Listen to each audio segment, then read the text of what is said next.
Hello students, मैं शिव वर्मा आप सभी स्टूडेंट्स का बालाजी लर्निंग कोचिंग के इस नए वीडियो में हार्दिक स्वागत करता हूं। स्टूडेंट्स, पिछले वीडियो में मैंने आप लोगों को ये बताया था कि फिजिक्स विषय में 65 अंक कैसे प्राप्त करें या 60 प्लस स्कोर हम कैसे कर सकते हैं। तो उसमें मैंने आप लोगों को एक महत्वपूर्ण बात ये बताई थी कि आप लोगों को सबसे ज़्यादा फोकस करना रहेगा लघु उत्तरीय प्रश्नों पर और दीर्घ उत्तरीय प्रश्नों पर, जिसमें लघु उत्तरीय और दीर्घ उत्तरीय प्रश्नों में जो पूछा जाता है तो वो डेरिवेशन ही पूछा जाता है अधिकतर, और साथ में उसके साथ कोई छोटी मोटी डिफिनेशन लगा दी जाती है या कोई न्यूमेरिकल जोड़ दिया जाता है। लेकिन सबसे ज़्यादा फोकस करने की किस पर ज़रूरत है आप लोगों को? डेरिवेशन की, क्योंकि लघु उत्तरीय और दीर्घ उत्तरीय में वही आपका पूछा ही जाता है। तो काफ़ी स्टूडेंट्स का कमेंट आया कि सर जो है सभी महत्वपूर्ण जो है डेरिवेशन आप जो है पढ़ाना स्टार्ट कर दीजिए और सभी डेरिवेशनों को बता दीजिए, जिससे हमारे बोर्ड एग्जाम की तैयारी बेस्ट हो जाए। तो मैंने आप लोगों के लिए एक नई श्रृंखला शुरू की है जिसमें आप लोगों को सभी चैप्टर के महत्वपूर्ण डेरिवेशनों को हम बता रहे हैं क्रम से। ठीक है, कोई भी डेरिवेशन आपका नहीं छूटने वाला है, कोई भी ऐसा डेरिवेशन नहीं रह जाएगा जो आपके एग्जाम में आएगा और यहाँ पर आपको ना पढ़ा जाए। और आप लोगों को उसके लिए ज़्यादा समय भी नहीं देना होगा। प्रत्येक क्लास मैक्सिमम 20 से 25 मिनट की होगी, उसी के अंतर्गत आप लोगों को हम डेरिवेशन बता देंगे। तो देखिए, मैंने आप लोगों के लिए एक प्लेलिस्ट जो है क्रिएट की हुई है, और प्लेलिस्ट में मैंने आप लोगों को जो है पहला जो चैप्टर है वैद्युत क्षेत्र, उसमें मैंने अच्छी स्थिति में वैद्युत क्षेत्र की तीव्रता और निरक्षी स्थिति में वैद्युत क्षेत्र की तीव्रता का व्यंजक फाइंड करना बता दिया है। उस क्लास का लिंक आपको मिल जाएगा। देखिए, प्लेलिस्ट का ही लिंक मैं आप लोगों को डिस्क्रिप्शन में दे दूंगा, प्लेलिस्ट को देख लीजिएगा। उसके बाद मैंने आप लोगों को गॉस की प्रमेय सिद्ध करना बताया, उसका कथन भी बताया है, और गॉस के नियम के अनुप्रयोगों को भी मैंने बता दिया है। अब उसी क्रम में हम आगे बढ़ते हैं, और जो हमारा अगला चैप्टर है वैद्युत विभव। तो वैद्युत विभव में 3 डेरिवेशन जो है बहुत ज़्यादा महत्वपूर्ण है। मैंने देखा है कि प्रीवियस ईयर में पूछे गए हैं कि अच्छी स्थिति में वैद्युत विभव का जो है व्यंजक प्राप्त कीजिए। ठीक है, अच्छी स्थिति में किसी बिंदु पर वैद्युत विभव का व्यंजक प्राप्त कीजिए, या निरक्षी स्थिति में वैद्युत विभव जो होता है वो शून्य होता है, सिद्ध कीजिए।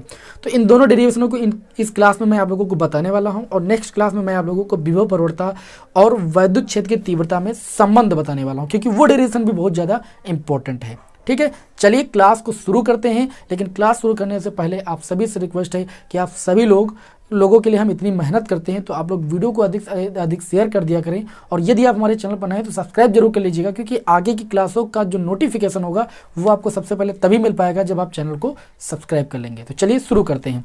तो आज का हमारा जो टॉपिक है ना, ये टॉपिक ये है कि वैद्युत दुर्ध्रुव के कारण वैद्युत विभव हमें प्राप्त करना है। पहली स्थिति है अच्छी स्थिति में। ठीक है, तो ये मैंने आपके सामने एक ले लिया है वैद्युत दुर्ध्रुव। वैद्युत दुर्ध्रुव की परिभाषा मैंने आप सभी लोगों को बताई थी। क्या बताई थी?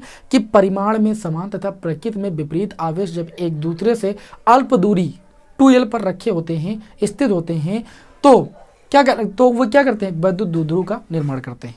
ठीक है, अब यहाँ पर देखिए, एक मैंने वैद्युत दुर्ध्रुव मान लिया है।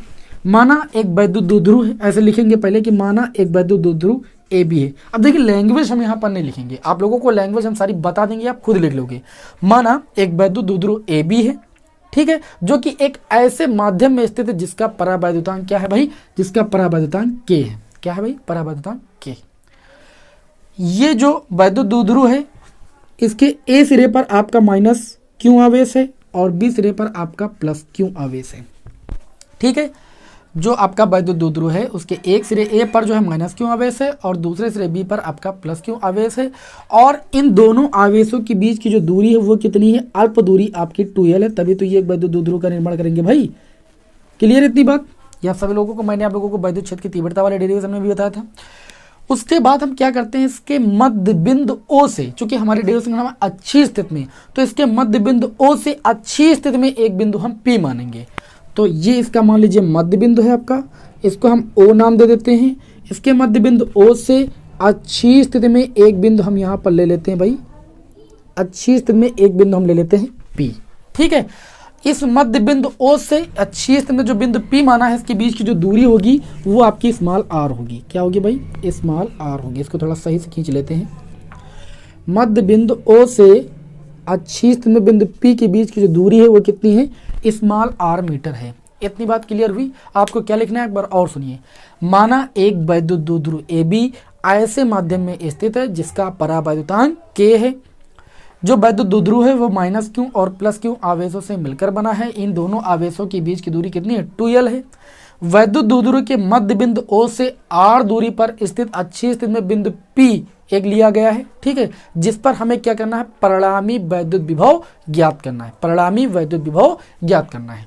इसके लिए हम क्या करते हैं, सबसे पहले यहाँ पर लिखेंगे, क्या लिखेंगे, यहाँ पर एक आवेश माइनस क्यू है, एक प्लस क्यू आवेश, तो हम सबसे पहले यहाँ पर निकालेंगे माइनस क्यू आवेश के कारण प्लस क्यू आवेश के कारण इस बिंदु P पर क्या उत्पन्न वैद्युत विभव। तो चलिए यहीं से स्टार्टिंग करते हैं, हम डायरेक्ट लिखते हैं, लेकिन आपको इतनी लाइन लिख लेना जो मैंने भी बताया कि वैद्युत द्विध्रुव जो है ऐसे माध्यम में स्थित जिसका परावर्तनांक K है, माइनस क्यू प्लस क्यू से मिलकर बना, दोनों के बीच की दूरी 2L है, मध्य बिंदु O से R दूरी पर स्थित बिंदु P है, ये सब आप लिख लेना, ठीक है।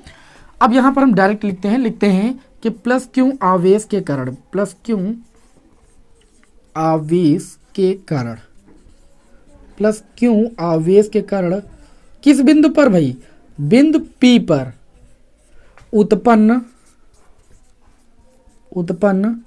वैद्युत विभव, क्या भाई, उत्पन्न वैद्युत विभव। तो आप लोगों ने ध्यान दीजिएगा, वैद्युत विभव यहाँ पर लिखना है, सॉरी, वैद्युत विभव। देखिए आप लोगों को बिंदु आवेश के कारण वैद्युत विभव का व्यंजक बताया गया होगा। बिंदु आवेश के कारण जो वैद्युत विभव है वो V बराबर 1/4πε0 Q/R होता है, आप सभी को पता है।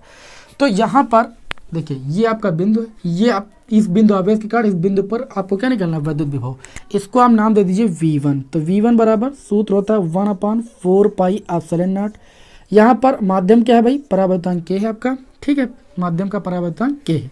उसके बाद होता है Q, तो यहाँ पर आपका प्लस क्यू है, तो प्लस क्यू ले लोगे आप अपान में इस आवेश से इस बिंदु तक दूरी देखेंगे, क्योंकि हम दूरी ज्ञात करते हैं, क्योंकि इस बिंदु आवेश से इस बिंदु पर निकाले ना, तो इस प्लस क्यू आवेश से P के बीच की दूरी ज्ञात करेंगे। इसके लिए देखिए कैसे दूरी ज्ञात करेंगे, इसमें भी आपको कोई कंफ्यूज होने की जरूरत नहीं है। देखिए मध्य बिंदु O से P तक की दूरी R है, और देखिए ये मध्य बिंदु O है, टोटल दूरी कितनी है, 2L है, तो ये आपकी L हो गई यहाँ तक, और यहाँ से यहाँ तक कितनी हो गई, L हो गई। तो ध्यान दीजिएगा O से P तक की दूरी आपकी टोटल R है, आपको प्लस Q से P तक की निकालनी है, तो इस टोटल दूरी R से आप क्या करिए भाई, L माइनस कर दीजिए, तो इस प्लस Q से बिंदु P के बीच की दूरी कितनी हो जाएगी, R माइनस L हो जाएगी। बताइए इतनी बात क्लियर हुई कि नहीं हुई। जब आप इस माइनस Q आवेश से P की दूरी निकालोगे, तो चूंकि इतनी दूरी आपकी कितनी है, L हाई है, R हाई है, और इतनी दूरी आपको L और ऐड कर लेनी है, यानी इस माइनस Q आवेश से आपकी जो दूरी हो जाएगी वो कितनी हो जाएगी, R प्लस L हो जाएगी, यहाँ तक की, इस बिंदु P तक की। क्लियर हुई इतनी बात की नहीं हुई, बस आपको कुछ नहीं करना है। अब आप प्लस क्यू आवेश के कारण निकाले हो, तो प्लस क्यू आवेश से बिंदु P तक की दूरी कितनी है, R माइनस L, तो यहाँ पर लिख दोगे आप R माइनस L, इसको आप मान लोगे समीकरण 1। बताइए समझ में आ रही है कि बात नहीं। अब यहाँ पर अगले स्टेप में लिखना है इस आवेश के कारण, दूसरा आवेश क्या है, माइनस क्यू, तो माइनस क्यू आवेश के कारण, माइनस क्यू आवेश के कारण बिंदु P पर उत्पन्न, देखिए लाइट थोड़ा सा दिक्कत खड़ी कर रही है, आप माइनस कर लीजिएगा, बिंदु P पर उत्पन्न क्या, वैद्युत विभव, उत्पन्न भाई वैद्युत विभव। तो इसको आप क्या नाम दे दोगे, इसको आप नाम दे दोगे V2, क्या नाम दे दोगे, V2। V2 इक्वल टू यही सूत्र लगाओगे 1/4πε0 K, है ना। आवेश अब आपका यहाँ पर माइनस क्यों है, आप माइनस ले लीजिएगा, और क्यों अपान में माइनस क्यों आवेश से P तक की दूरी कितनी मैंने अभी आपको बताई, R प्लस L, इसको हम नाम दे देंगे समीकरण 2। देखिए आपने जो वैद्युत क्षेत्र की तीव्रता निकाली, तो वैद्युत क्षेत्र की तीव्रता जो थी वो आपकी एक सदिश राशि थी, जबकि यहाँ पर जो वैद्युत विभव है वो आपकी एक अदिश राशि है। अदिश राशि मतलब जिसमें केवल परिमाण होता है, ठीक, तो ये एक आपकी अदिश राशि है। तो चूंकि ये अदिश राशि है, इसलिए जो यहाँ पर परिणामी वैद्युत विभव होगा वो इनके बीजगणितीय योग से प्राप्त होगा। किससे प्राप्त होगा भाई, बीजगणितीय योग से प्राप्त होगा। तो यहाँ पर लिखेंगे चूंकि वैद्युत विभव क्या है, वैद्युत विभव आपकी एक अदिश राशि है। क्या है भाई, वैद्युत विभव एक अदिश राशि है, अदिश राशि है। अतः परिणामी विभव क्या होगा, इनके बीजगणितीय योग के बराबर होगा, बीजगणितीय योग के बराबर होगा, बराबर होगा। अतः परिणामी विभव, क्या लिखेंगे भाई, परिणामी विभव। तो जो परिणामी विभव हो जाएगा V बराबर V1 प्लस V2 हो जाएगा। आई बात समझ में कि नहीं आई, V बराबर V1 प्लस V2 हो जाएगा। तो चलिए इधर थोड़ा सा हम निकाल लेते हैं, इधर जो है इसको खींच देते हैं। V बराबर V1 की अगर हम बात करें तो V1 की वैल्यू कितनी है, 1/4 pi epsilon naught K Q अपान R माइनस L। उसके बाद V2 की वैल्यू बात करें तो माइनस का है तो माइनस लगा देंगे, 1/4 पाई एप्सिलॉन नॉट K है ना, और Q अपान कितना है भाई, R प्लस L। क्लियर हुई इतनी बात कि नहीं। कैलकुलेशन आपको बहुत ध्यान से देखना है यहाँ पर। ये आपका हो जाएगा V इक्वल टू, दोनों में अगर देखा जाए तो कॉमन मिल रहा है 1/4 पाई एप्सिलॉन नॉट K और Q कॉमन मिल रहा है। ब्रैकेट के अंदर बच रहा है 1/R माइनस L और माइनस 1/R प्लस L। बस अब इसी को आपको सॉल्व करना है बड़ी सावधानी के साथ। तो V बराबर हो जाएगा 1/4 पाई एप्सिलॉन नॉट K है ना, और इनटू में Q। इस ब्रैकेट को सॉल्व करेंगे, R प्लस 1 का गुणा इधर हो जाएगा, 1 से R प्लस L का माइनस R माइनस L का गुणा यहाँ पर हो जाएगा, तो R माइनस L ब्रैकेट के अंदर रखिएगा, और A माइनस बी एक ब्रैकेट में, A प्लस बी एक ब्रैकेट में, इन दोनों का गुणा करेंगे। आप सभी लोग जानते हो A square minus B square होता है वो A प्लस बी एक ब्रैकेट में, A माइनस बी एक ब्रैकेट के बराबर होता है। तो इन दोनों का गुणा करेंगे तो यही चीज़ आ जाएगा, A प्लस बी एक ब्रैकेट में, A माइनस बी एक ब्रैकेट में, यानी A square minus B square. A के स्थान पर है कितना R, तो R स्क्वायर माइनस बी के स्थान पर L स्क्वायर। चलिए इतनी बात बताइए समझ में आई कि नहीं आई, बिल्कुल समझ में आई होगी, कोई दिक्कत ही नहीं होगी आप लोगों को। अब चलिए इधर थोड़ा सा हमारे पास प्लेस कम है तो हम इधर लगाएंगे, है ना। ये हो जाएगा V equal to 1/4 pi epsilon naught K। Bracket को सॉल्व करेंगे, यहाँ पर क्यों भी है तो सॉल्व करेंगे। तो देखिए जैसे ही ये ब्रैकेट ओपन करेंगे, देखिए ये ब्रैकेट जैसे ओपन करेंगे ये अंदर माइनस वाला प्लस हो जाएगा, बस ठीक है। तो यहाँ पर देखेंगे तो माइनस R और माइनस प्लस R ये आपका 0 हो जाएगा। L कितना हो जाएगा भाई, 2L हो जाएगा, अपान में ये R स्क्वायर माइनस का L स्क्वायर हो जाएगा। ये V इक्वल टू आपका हो जाएगा 1/4 पाई एप्सिलॉन नॉट K। ऊपर गुणा कर लेंगे तो 2QL हो जाएगा, अपान में कितना हो जाएगा, R square minus L square. आगे देखेंगे तो ये हो जाएगा 1/4 पाई एप्सिलॉन नॉट K, और 2QL किसके बराबर होता है, मैंने आपको बताया है, वैद्युत ध्रुवांक के P है ना, 2QL, अपान में कितना हो जाएगा, R स्क्वायर माइनस का L स्क्वायर। अब इतना करने के बाद आप ही सोचिए R दूरी बड़ी है कि L दूरी बड़ी है, तो आप कहोगे कि L छोटी है R की तुलना में, तो लिखोगे क्योंकि R क्या है भाई, R आपकी बड़ी है, L आपकी छोटी दूरी है, तो लिखेंगे L छोटा है, छोटा है, छोटा है किससे, R की तुलना में। तो जो L स्क्वायर का मान होगा वो और ज़्यादा छोटा होगा, तो उसको क्या कर लेंगे हम, नगण्य मान लेंगे, ठीक है। तो यहाँ पर लिखेंगे L को नगण्य माना जा सकता है, माना जा सकता है, नगण्य का मतलब हम छोड़ देंगे इसको, है ना। तो ये आपका हो जाएगा V equal to 1/4 pi epsilon naught K, और ऊपर हो जाएगा P, और अपान में कितना बचेगा भाई, R स्क्वायर। ये व्यंजक आपको मिला, लेकिन इसमें भी आपको अभी एक लाइन लिखनी है। कौन सी लाइन लिखनी है, वही K बराबर 1, निर्वात अथवा वायु के लिए K बराबर 1 रख दीजिएगा, बस एक लाइन लिख लीजिएगा। यहाँ पर अपने मन से लिख सकते हो भाई, निर्वात अथवा किसके लिए भाई, वायु के लिए, वायु के लिए K बराबर 1 रखने पर, और जैसे आप K बराबर 1 रखोगे तो आपको व्यंजक मिलेगा, क्या मिलेगा, इधर लिख देते हैं V equal to 1/4 pi epsilon naught, ऊपर P और अपान में R स्क्वायर। ये हो जाएगा आपका व्यंजक। बताइए भाई कोई दिक्कत, डेरिवेशन में आपको कोई दिक्कत नहीं होगी। मैंने एक एक बात आप लोगों को अच्छी तरीके से एक्सप्लेन करने की कोशिश की है। उम्मीद करता हूँ कि आप सभी लोगों को ये डेरिवेशन अच्छी तरीके से समझ में आ गया होगा, आ गया है ना। अब चलिए इसी क्रम में हम बढ़ते हैं, वैद्युत उद्ध्रुव के कारण निरक्षीय में वैद्युत विभव ज्ञात करेंगे, और जो कि शून्य होता है वो मैं आप लोगों को यहाँ पर बताऊंगा कि कैसे शून्य होता है। तो इसका आप स्क्रीनशॉट जल्दी से ले लीजिए, फिर हम आगे बढ़ते हैं। तो उम्मीद है कि आप सभी लोगों ने स्क्रीनशॉट ले लिया होगा। अब चलिए इसको रफ कर देते हैं यहाँ पर हम।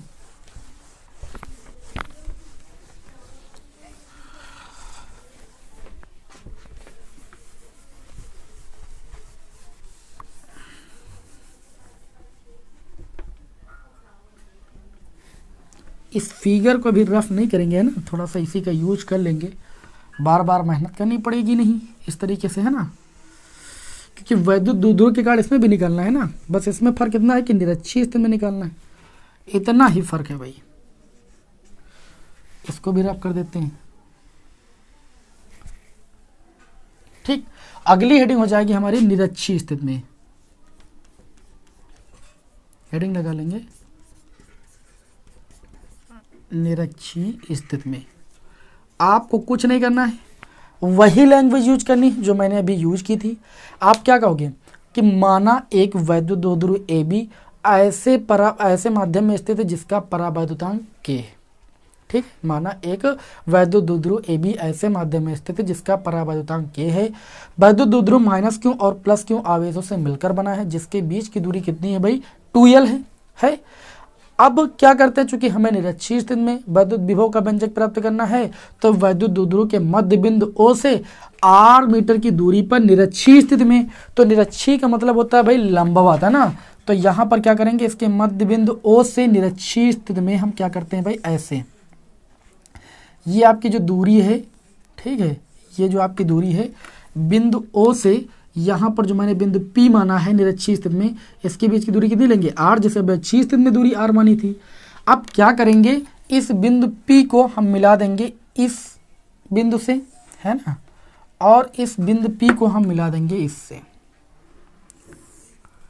देखिए भाई, क्यों ऐसा हमने किया है, क्योंकि हमें परिणामी विभव निकालना है। तो यहाँ पर दो आवेश है ना, तो इस आवेश के कारण भी इस बिंदु P पर हमें क्या निकालना पड़ेगा, वैद्युत विभव निकालना पड़ेगा, और इस आवेश के कारण भी इस बिंदु P पर क्या निकालना पड़ेगा, वैद्युत विभव निकालना पड़ेगा। और चूंकि वैद्युत विभव एक अदिश राशि है, तो जो परिणामी विभव होगा वो इन दोनों के बीजगणितीय योग से प्राप्त होगा। मैंने अभी सब लोगों को बताया, अभी यही बात बताई कि नहीं बताई भाई, इसी बात को यहाँ पर यूज करेंगे। तो यहाँ पर देखिए, इतनी दूरी मैंने आप सभी लोगों को बताई है, L है, और ये दूरी L है, तभी जाके टोटल दूरी कितनी हुई भाई, 2L हुई। और ये दूरी कितनी है, R। और आप सभी लोगों को एक समकोण त्रिभुज में भाई पता है, समकोण त्रिभुज में ये क्या हो जाएगा भाई, कर्ण, ये अभिलंबवत रेखा है ना, तो ये 90 डिग्री कोण बनेगी, तो ये रेखा कर्ण हो जाएगी। सभी को पता है कि समकोण त्रिभुज में क्या होता है भाई, पाइथागोरस प्रमेय लगती है। और पाइथागोरस प्रमेय में क्या होता है, कर्ण का जो स्क्वायर होता है वो लंब के स्क्वायर प्लस आधार के स्क्वायर के बराबर होता है। तो कर्ण यहाँ पर कितनी भाई, PB है, तो PB का जो स्क्वायर हो जाएगा वो किसके बराबर हो जाएगा भाई, लंब के स्क्वायर यानी R के स्क्वायर प्लस L स्क्वायर के बराबर हो जाएगा, यानी PB बराबर आ जाएगा √R square plus L square. इसी प्रकार अगर हम यहाँ पर PA निकालेंगे, तो PA जो आएगा वो √R square plus L square के बराबर आएगा, यानी जो PB है वो PA के बराबर हो गई। ये जो चीज़ है ये इसके बराबर हो गई। क्लियर इतनी बात। आपको वही लाइन लिखनी है, पुरानी लाइन, कि +Q आवेश के कारण, +Q आवेश के कारण, है ना, बिंदु P पर उत्पन्न क्या, बिंदु P पर उत्पन्न वैद्युत विभव, इसको नाम दे देंगे V1, बराबर हो जाएगा 1/4πε0 K, है ना। और कितना हो जाएगा, आवेश का मान +Q अपान में दूरी, इस आवेश से इस बिंदु P के बीच की दूरी कितनी आई है, √R square plus L square. इसी प्रकार किस आवेश के कारण निकालेंगे, -Q आवेश के कारण, -Q आवेश के कारण बिंदु P पर क्या उत्पन्न वैद्युत विभव, क्या उत्पन्न वैद्युत विभव। देखिए लाइट आज बहुत दिक्कत खड़ी कर रही है। V2 बराबर हो जाएगा 1/4πε0 K हो जाएगा, है ना। आवेश आपका कितना है भाई, माइनस है, तो आप यहाँ पर माइनस लगा दीजिए भाई। और क्यों अपान में इस आवेश से यहाँ तक की दूरी कितनी है आपकी, आप देख सकते हो, √R square plus L square के बराबर है। इसको आप समीकरण 2 मान लीजिए, इसको समीकरण 1 मान लीजिए। लिख दीजिएगा कि चूंकि वैद्युत विभव एक अदिश राशि, जो मैंने लैंग्वेज अभी वहाँ पर लिखी थी, ठीक है, इसलिए जो इसका परिणामी होगा वैद्युत विभव वो क्या होगा, इन दोनों के बीजगणितीय योग के बराबर होगा। तो यहाँ पर लिखोगे अतः परिणामी विभव V बराबर V1 प्लस V2। तो V बराबर V1 की वैल्यू कितनी आई है, 1/4πε0 K, और Q अपान में √R स्क्वायर प्लस कितना भाई एल स्क्वायर, फिर माइनस लगाएंगे। माइनस क्यों लगाएंगे, क्योंकि आप देख रहे हो कि ये माइनस का आया है 1/4πε0 के, और क्यों अपान कितना है √r² प्लस एल स्क्वायर। ये दोनों चीज़ें सेम है, बीच में माइनस लगा तो ये घट जाएगा, तो v बराबर कितना हो जाएगा 0। अतः हम कह सकते हैं कि निरक्षीय स्थिति में जो वैद्युत विभव होता है वो क्या होता है, शून्य होता है। वैद्युत द्विध्रुव के कारण निरक्षीय स्थिति में वैद्युत विभव का मान शून्य होता है। ये कभी कभार सिद्ध करने के लिए आपके बोर्ड एग्जाम में पूछा भी गया है, ठीक है। 2 या 3 नंबर में पूछा जाएगा कि सिद्ध कीजिए कि वैद्युत द्विध्रुव के कारण निरक्षीय स्थिति में जो वैद्युत विभव होता है वो शून्य होता है। तो भाई आप सभी लोग जान गए कि कैसे शून्य होता है। बताइए ये दोनों डेरिवेशन आप सभी लोगों को समझ में आए कि नहीं समझ में आए। हमने कहा था कि जो डेरिवेशन की क्लास होगी, महत्वपूर्ण डेरिवेशन की क्लास, वो ज़्यादा बड़ी नहीं होगी। इतना बताने के बाद भी क्लास आपकी 20 या 21 मिनट की ही हुई है, ठीक है। उम्मीद करता हूँ कि आप सभी लोगों को बोरियत भी नहीं महसूस हुई होगी और आप लोगों को ये डेरिवेशन भी तैयार हो गए होंगे। चलिए फिर आपको हम नेक्स्ट वीडियो में मिलेंगे एक नए डेरिवेशन के साथ। इसके अगली क्लास में हम आप लोगों को क्या बताएंगे, विभव प्रवणता तथा वैद्युत क्षेत्र की तीव्रता में संबंध ज्ञात करना, ठीक है। बहुत ही इंपॉर्टेंट डेरिवेशन है, आप प्रीवियस ईयर के पेपर उठा के देख लीजिए। तो चलिए फिर अब हम आपको मिलेंगे आगे की क्लास में, ठीक है, नए डेरिवेशन के साथ। जय हिंद, जय भारत।